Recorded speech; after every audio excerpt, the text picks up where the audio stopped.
Hi, everyone. This is Ray Luskin, and today I have a poem called Turning Pain to Purpose.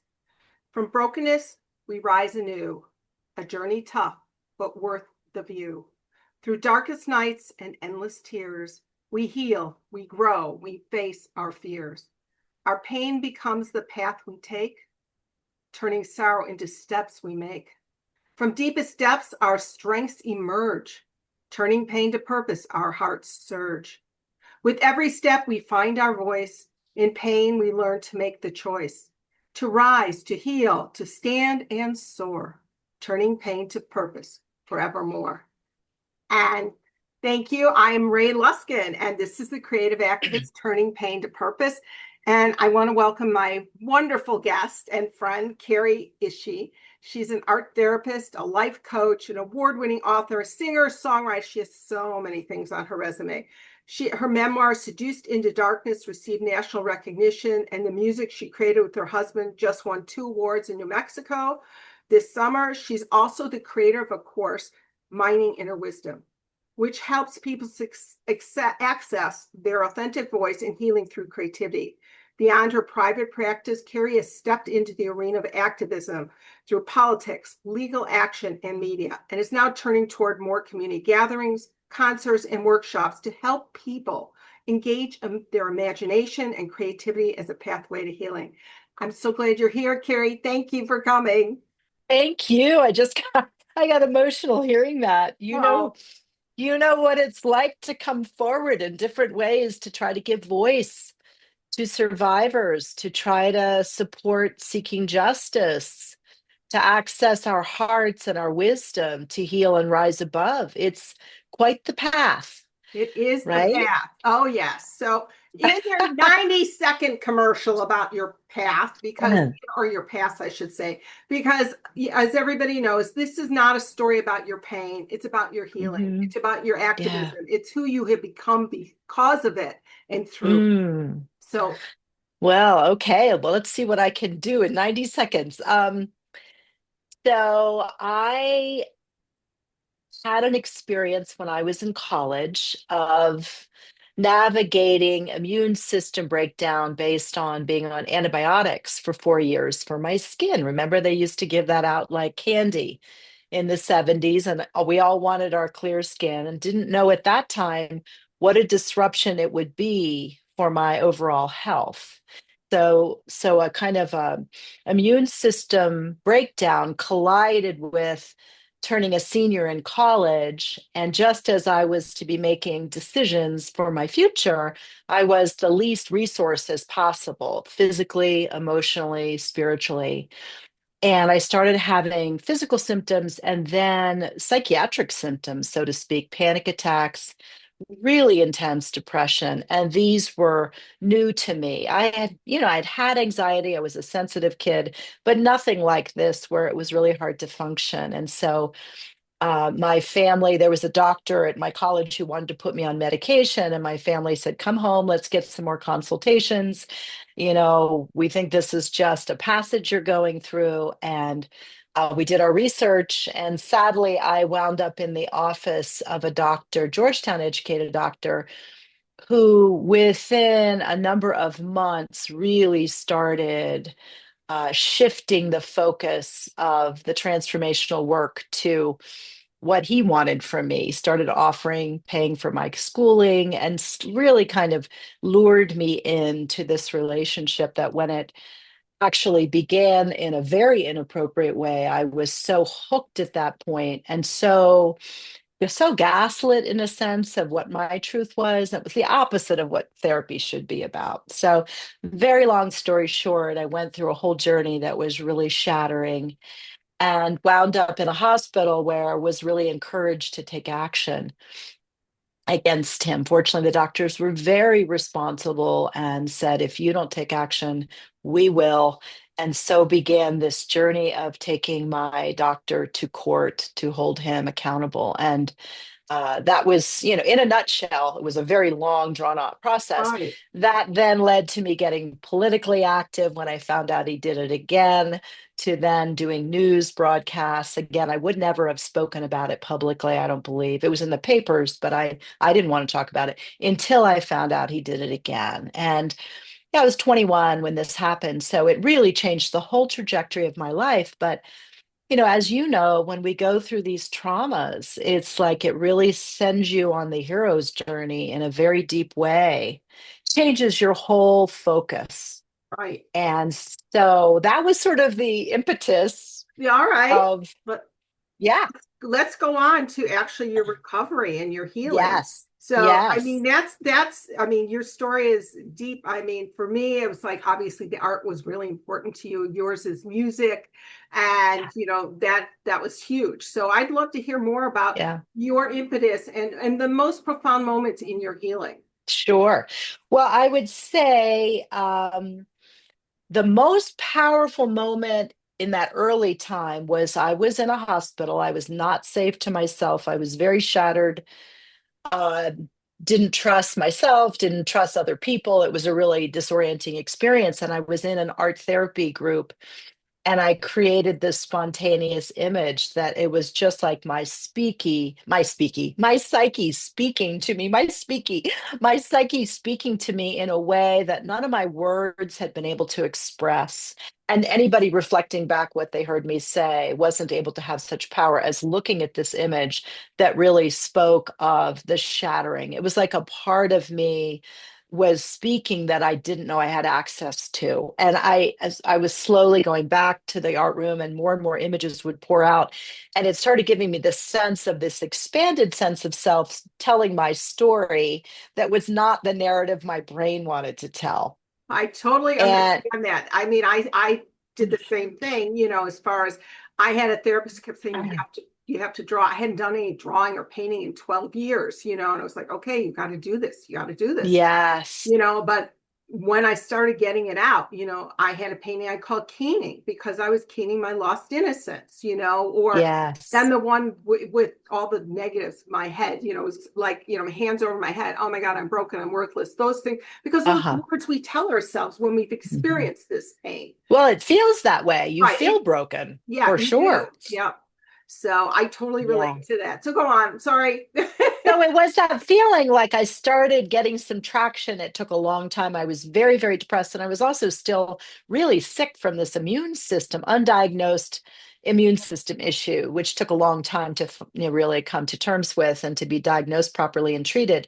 But it just gave me this window. I felt so good when I would get stuff out, even if they were like monsters and wreckage. It was like, wow, this feels good to get it out. I would just have a little bit of space inside by creating these images. And then the art therapist said to me, Carrie, you are very creative. And when she said that, it was like my spirit just sparkled. Oh, I love And that.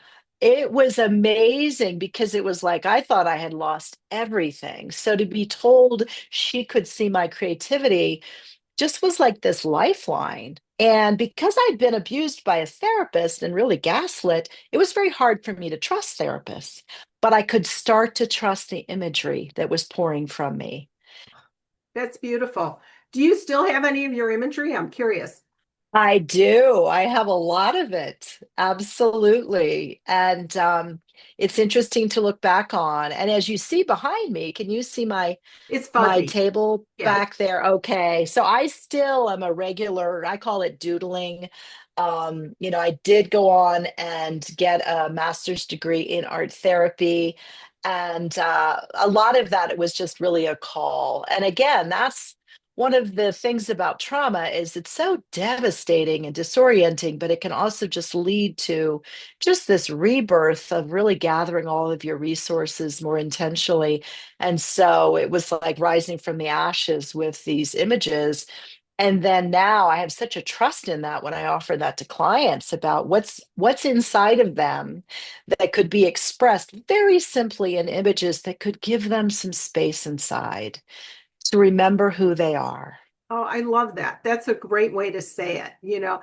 I've tended to work with, people and say, I ask them to scribble and doodle from the basic elements rather than create a piece of art, because Yeah, everybody can sure. scribble and doodle, Absolutely. you know, Yes. And it brings us back to childhood when there wasn't so much before the criticism started coming in, the inner right, critic, right. or even poor art training that didn't allow people to express themselves. All those Yeah, factors, I right? never had Shuts an art down. therapist to work with when I was dealing with my Oh, stuff. So it's really interesting as I've grown older and, and I absorb so much more and learn more because I didn't have a clue, and stuff. And I think you that's just knew what, you were being led to do it. Your yeah, soul and I'm was just leading glad that you. we have time to talk about this because I want people to know there's different types of therapy. There's different resources Yeah. out there. There's so much more than we've been led to believe.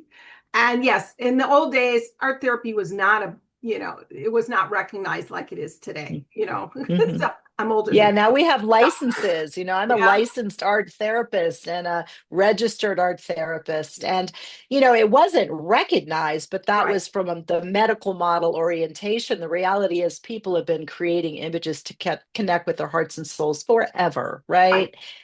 And so it's like waiting for science to approve of it, right? I mean, not to diss science, but let's face But it, let's it's let's often catch very up with all the disconnected. benefits. Yes. So Yes, people have been doing it for years and stuff. absolutely. So, let's talk a little bit more about, since we're on you are a therapist and you work with art therapy. Let's talk about how you brought music into it and what a piece of that's been of your life. And Sure, sure. Thank you. Well, back when I had first gotten through this experience of being an underworld experience of being in a hospital and having to move to a new city and being really crippled, being involved in a lawsuit, all these things.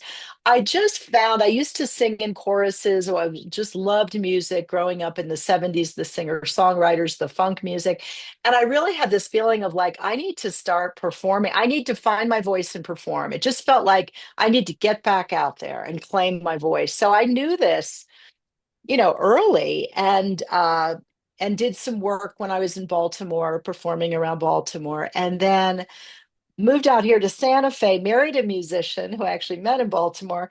And when I was creating this course, Mining Inner Wisdom, which is sort of like a legacy project of what I've learned as a therapist, what I've learned as a survivor thriver, became way bigger than I expected it to be. But music started coming in. I was working with a vocal coach, and she's like, "You could write songs. You're a good writer." And before I knew it, it was like I sort of opened up the portal, the creativity. It's like opening up a portal, and this music would come in that was basically turned in like to a soundtrack for this course. And I'm married to a musician, pianist, organist, composer. So the two of us joined forces after 30 years of marriage and raising a daughter. We finally had time to do something together besides, navigating our being a lives. parent, yeah. Exactly. And so we started going into the studio a couple years ago. It's taken us a while because I've got a full practice and he was working. But it's exciting because I'm just finishing up module 12, which is the last module for the course. And then we're starting to plan community events where we're bringing this material forward because it's all inspirational songs about connecting with different parts of us that we need to reclaim on this journey of becoming whole. And for those of us that have been traumatized, it's an essential journey. The reality is, it's the best journey any of us can take, whether you've been deeply traumatized or not, which is coming out of our conditioning and really experiencing the wonder of being human, the Right. consciousness we can reclaim. So that's what the soundtrack is about. That's what the course is about. Okay, that's wonderful. I love that idea. So just give us an example of one of the exercises or two of them that you would be using with people. Can you You do mean that? from the course? You Yeah, mean from the yeah, course? from the course, just so people have an idea. Right. Right. Well, I can give you a little vignette from the first module, Okay. which is about getting grounded. So the first part of the course is really about the psychoeducation of getting grounded is about coming back into our bodies, which gets disrupted when we're traumatized, but also when we're in stress, right? Under stress, we can like kind of pop out of our bodies. So I teach different skills like paying attention to your senses, smell it, what you smell, what you hear, what you see, smelling your favorite essential oil that may bring you home, listening to sounds and naming them, counting backwards. So there's a lot of different processes I would take people through.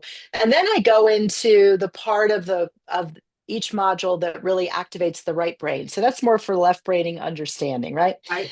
Right brain, I sing a song. So I'll sing a little bit and then I go through a visualization and then people create an image. So let me just take you through this. So Okay. engage right here, right now. Feet on the floor, touching core to core. Your core, the earth's core. Welcome home. Feel the power right here.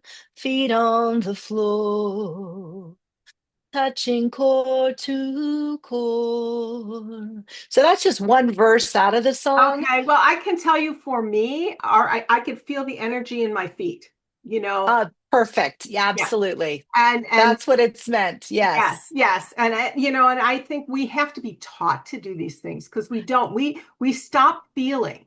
We are not authentic in our Yes. feelings because it's scary, Yeah. it's too different, I don't like it, Yeah. I'm out of control, all those words that come up. And I do like this idea that you're taking them through each of them through our senses. I think that's Yes. really brilliant way to do that because that's starting us in the process of coming back to ourselves because we are human Absolutely. beings. I believe we're human beings having a spiritual experience, or no, a Abs- spiritual being having a human Having the experience. human. Yeah. Yeah, Yeah. but and Absolutely. yeah, I think so. That's Yeah. important, and I think that too often we bypass. There are things that are uncomfortable, Oh, especially around our yeah. body. I know I've done that to myself, and Yep. I'm at another level again because I've been working through some things. And in my morning pages, I'm like, okay, I got to work on my body again. It's ongoing at It's times. a daily practice. It's a daily practice. And Right, that's this course all gears towards that. People finding their daily practices that remind them to come home. And the reality is we forget and we remember and we forget and we remember. And the grounding piece is so key because, the term mindfulness, like we're not present in the moment. We're not always tuned into our bodies because so much of what is called for is using our left brain and planning and doing and getting, and which right. is all important too, but it's that balancing, right? And yeah. And then Yeah, so after I would take somebody through a song, I would then take them through a visualization of feeling the okay. roots growing out of the bottom of their feet. And yeah, just you want to try that for a moment? Just close your Of eyes and course. take a breath. Take a breath. And this is going to be a real shortened version, but just bring your awareness to where you're sitting in your seat and your feet on the ground, and just begin to imagine right now roots growing out of the bottom of your feet deep into the earth, anchoring you here. You belong here. And just notice as you bring your awareness down to your feet and the roots and the core of the earth. Notice that you're coming into your body in a deeper way, into your being in a deeper way. And just notice what that feels like. And just notice where in any way you fight it, but just acknowledge it. Don't judge it. And just feel that resonance. And you may even notice a shift in your heart energy as you come more fully into your body. And then go ahead and open your eyes. And as you open your eyes, just even notice how you might have had even just a subtle shift.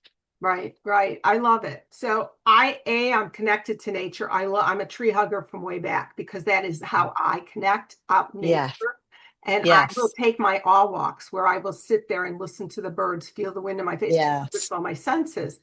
What's interesting is because Beautiful. I have people, when I work with them, draw a tree with their roots, Hmm. because a Absolutely. tree is, and my imagery always has some kind of tree, Yes, because we yes, need that connection to the earth. So I always have, trees, birds, absolutely. some kind of flowers in my imagery, And that, you would probably then, if you were taking this course, the next step was I was lead people through a creative, Yeah. they do an image. So most of the time there are trees that are coming out, and the roots is so powerful. Carl Jung, who talked a lot about the psyche and what the symbols of the psyche is, that the tree symbolizes the psyche. You think about the tree of life. It's like our bodies, right? It's like our connection to the air and the earth. I love it. I love it. You're speaking my language. Uh, We knew we'd have a lot to talk about. I know we probably could talk for an hour, but we're going to hold it to half an hour today, people. But that's not to say that Carrie can't come back, and we can do something together. Let's talk about, Seduced into Darkness. Why Mhm. did you write the book, the memoir, and what was that like for you to actually write your story out? Yeah. Well, it was essential. I always knew I had to write it because it was such a confusing experience that I wanted to take myself through it, describing the first chapter I wrote when I was like 32. This all happened when I was 21. First chapter I wrote when I was 31 or 32. It came out in like 5 minutes, almost fully intact, barely changed at all by the time I published it 30 years later, right? But I went on and had, I met my husband, fell in love, had a child, was busy being a professional and a mother. And so really had to put the book on hold. But I really had this sense was like the time is now, and so I spent quite a bit of time writing it, and it revealed so much. I was able to forgive that young naive um part of me that was so easily seduced by this person in authority, and also give back to him more that he was predatory. This was intentional. This Right, wasn't an accident, right? right. And so forgive myself at another level because I had really cared about him. I had never wanted that kind of relationship with him. I just wanted him to stay my mentor. And so it allowed me to forgive myself, in some ways, release him too as I'm moving it out. And then I also, once I found out he did it again, and that this was continuing to happen many times where people in authority were not being held accountable and they were dangerous to society. And really, I would say even to themselves because they were engaged in high risk behavior. It felt like a way that I could add my voice to the conversation about how do we find justice? How do we find healing? And that healing very much and creative activists very often does mean in some ways getting active beyond our own story, right? And so that was an important piece for me. Not every survivor feels called to do that, but it was such a derailing that it felt like a re-railing to kind of come back to and reclaim where I was in all of this and make and bring beauty to it, create some meaning and some beauty out of it. Well, and I love the fact that I think you're telling people it doesn't have to happen right away. It can take Yes. years, and that's okay. You think you Yes. need to do it. I got to get it out. I got to share Yeah. now. And maybe you don't. Yeah. That Yeah, you have to absolutely. find what is your rhythm and where you feel good. I do believe that anybody who has been abused, I believe they need to share their story at least once, to be just Absolutely. with someone to be witnessed, to share. Yes. It doesn't have to be a public forum like you did or No, that kind of thing. no. And Yeah, yeah, so I'm absolutely.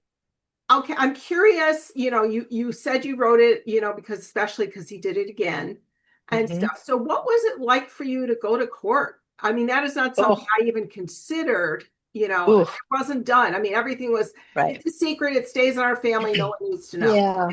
So It was pretty terrifying and pretty awful because it was on the front pages of my hometown newspaper. It was not what I wanted to be known for. I was still really waffling in terms of what was my piece, what was his piece. In some ways, I wish now it could not have happened because I want, it was good to get it wrapped up pretty quickly. But in some ways, I wish I could go back now at this age and take to the stand and tell the story. I would look right at him. I was terrified. I was afraid of being kind of pulled back into his magnetic pull. He was kind of like a really sort of like a cult leader, the way he wielded yeah. his authority and his manipulation, right? So I kind of wish sometimes, and that was another thing about writing the story, like, for the adult, mature woman to be walking with this 21-year-old self as I was telling the tale just was really healing for many parts of me. Oh, But it was terrifying. It's awful. It's people are very much re-traumatized. But at the same token, I have to say, I think if I didn't go through the discovery process and hiring witnesses and having people come tell the story, I think I still could have been caught up in his narrative, that this was okay, that I was special, that this was special. Just what so many sadly predators do, right? Is there's that seduction, there's that luring in. And there's also, survivors, victims, survivors are made to feel special in a way while they're also being devalued. right. So it's very confusing to find your feet in all of that. Thank you. I think this is a very valuable conversation, especially if somebody is considering taking legal action. They need to hear somebody's voice about this, because Yeah. too often people are afraid to come forward and take legal Oh, action. And I admire yes. those people who do, because, making your business public, especially when we've been told, oh, you don't do that, Oh, don't rock the world, that kind of thing, or often we wait till the predator dies, because then right, you don't want it, because you don't want to upset the family, or if it's, that right, kind of thing. So it's a right. really interesting place to be. Um, It's, yeah, very mixed bag. Let me tell yeah. you, very mixed bag. Now, I know you said that part of where you're going in your work is collective creativity, as a force for healing, and you want to start working in community. What does that look like for you and your husband? Because I assume it's the two of Well, you. Yeah. sure, it is the two of us and some of the other musicians that Yeah. played with us along the way. It's really very much unfolding, but we actually haven't done a CD release. It's the 13 song soundtrack. So we want to have a concert, but I'm sort of feeling led to like combine it with like a food drive for the homeless or something like food for the soul, food for those without a home, or something like that to kind of link it back in. I mean, the reality is so many homeless people are trauma survivors, Right. right? They have never gotten the help that they needed. And so I have this special place in my heart now with when we see this rampant homelessness based on our society right now. So we've been performing in a spiritual community and maybe every 3 months or so. And it's been really wonderful in terms of sharing the tunes to activate people's hope and inspiration for the journey. So that's the intention. And then where it goes, we'll see. I mean, I'm really curious about the justice piece because I've been pretty riveted and somewhat distressed by hearing what's going on with the Epstein files and interviewing Ghislaine Maxwell as if she's the truth teller in all of this when Right. I And now they're know giving her those all the special victims. privileges that they would never allow Oh, any sex offender to have, where she could be oh, outside of the prison. Then they changed her to a non, a minimum. absolutely. And It it's is just the focus is on the wrong place. And it doesn't mean that we don't want to maintain the privacy of the victims, but they came forward at a lot of cost and risk to themselves. And so it's sort of like I think another way to think about where I see this going is that I would just like to be part of creating more of a trauma informed culture where people understand what happens to people when they are violated physically, emotionally, sexually, and that there can be more awareness of how essential it is for all of us to do our healing work. right. And that, quite frankly, a lot of these people that become predatory are victims themselves, but it's stashed so deeply, so repressed and denied that they've become now the aggressor, right? And I'm not saying that's true for everybody. There's a lot of complexity in this, but I think that's it. Somehow adding my voice, our voices to creating more of a trauma for informed culture and one that I really looks at the opportunity for healing and growth, like post-traumatic growth that can happen Right. when you've And been trauma. it doesn't have to be, the trauma of abuse. There's so much other trauma Right. happening in the world that it Absolutely. can be much more. And people, whether it's mental health issues, Yes. physical, they lost a spouse, so they lost their job. There's so much. All of that. And I agree with you. I like Yes. that. I know when I started speaking out and I said here, I made a list of all the possible things that, that happen when somebody's been abused, whether it's physical, mental, emotional. Oh, And it was like, what? People say, I don't believe that. I said, yes, we are so much Oh, more because we don't have the tools, we don't have the internal strength to speak out. And you get re-victimized by this or that, or how absolutely. many people go keep, they keep repeating the pattern of going to an abusive relationship because we aren't Yeah. talking about it in a way that people can recognize it, I believe. Absolutely. And there's such a journey to trusting yourself and what you're experiencing because the reality is a lot of times you try to hide what you're experiencing, not only what happens to you, but the what gets Oh, shooken up inside where you feel nutty. You feel like I'm off. I don't know where I am. And like you try to hide that. Oh, So, I was the person, yeah, I looked perfect on the outside. And I said, if you knew yeah. the real me, you'd run for the hills because I was Oh, up and down for so many oh, years. I hid yeah. how I felt, and nobody, Yes. when I finally came forward, and said I was abused, like what? Then, but Whew. it's a journey to do that. And it takes a lot Oh, of it courage. does. And sometimes, it takes because you see your kids getting hurt or whatever. I remember having to Hmm. tell, at one point I went crazy. Some teacher touched my daughter's breasts on the playground, Oh, when she was on a oh, swing. I went ballistic. And then I had to tell my parents oh, why, because they didn't know. It's, oh, you keep right. certain things hidden, and it's like until you're forced to talk Right. about this stuff, Right. yeah, And yeah, yet, behaviorally, it often comes out right, in ways that people don't understand what's going on. You don't understand, right? right, And then it starts to make so much sense. It's all about nervous system activation. right, Trauma, again, whether it's a car accident or sexual abuse or a war incident, it derails the nervous system. The brain and the body get rewired. And the journey back to understanding how to take care of your nervous system is such a path of consciousness and daily reflection. And I just don't think trauma is diagnosed enough. I have a feeling so many of the visits of people going into a general practitioner are related to trauma, like the and they're somatic not trained experiences we go through. they're not trained in how to have that question. I remember in the old days nobody asked you about do you feel safe going home, but now everybody does, Yeah, right, right. because that We've was a become, long time ago, and then all of a sudden now that's a yeah. question that's in the intake form, Yes, yeah. there have been some There advancements made have for been, but sure. we need more. We need to train people to really, again, don't Yes, just treat the symptom, and no, that's, absolutely. yeah, because And that, that's when you've got the drug companies influencing medicine so much and like pumping drugs instead of telling stories. It's already a derailing, it's already a bypass, right? But I just want to acknowledge that look at us, where we are in our lives. It's right, like, we're elders now, right? So it's like it takes a long time to really be courageous enough and even clear enough to be speaking about this. right, And how I speak about it now versus when I was 25 are very different stories, even though right, there were the pieces of the fragmented self that were coming forward, but right. it's a journey, and I appreciate people like you that are coming forward in this forum to allow room for our stories to continue to be told, but the stories of healing and growth as well. Right. More Thank you. importantly. So, Yes. do you have any final words for people? And then how do people get a hold of you? Ah, okay.